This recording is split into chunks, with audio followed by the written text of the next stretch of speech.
এবার যদি যেতে হয় তবে একেবারেই যেও। প্রতিবারের মতো ফিরে পাবার আশা দু চোখে দিয়ে যেও না। বারবার চলে যাওয়ার আঘাত ফিরে পাবার চাইতেও বেশি ভয়াবহ লাগে এখন। যদি যেতে হয় সেভাবেই যেও, আলগোছে দরজাটা আধখোলা রেখে নয়, আলনায় দু চারটে কাপড় ঝোলানো হ্যাঙ্গার ছড়িয়ে ছিটিয়ে নয়, দুটো ব্রাশ তোয়ালে একা করে দিয়ে নয়। যদি যেতেই হয় তবে ঘরের পর্দাটা টেনে দিয়ে যেও, যেন নিরাশার ঘুম চোখে এঁটে দিতে পারি ঘরে খেল দিয়ে।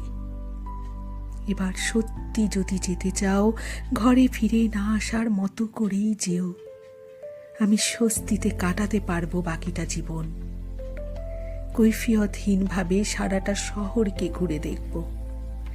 সকালে সূর্যোদয় দেখব পূব জানালায়, আর সন্ধ্যায় সূর্যাস্ত দেখতে পশ্চিম জানালায়। প্রকৃতিকেই শুধু দেখে যাব।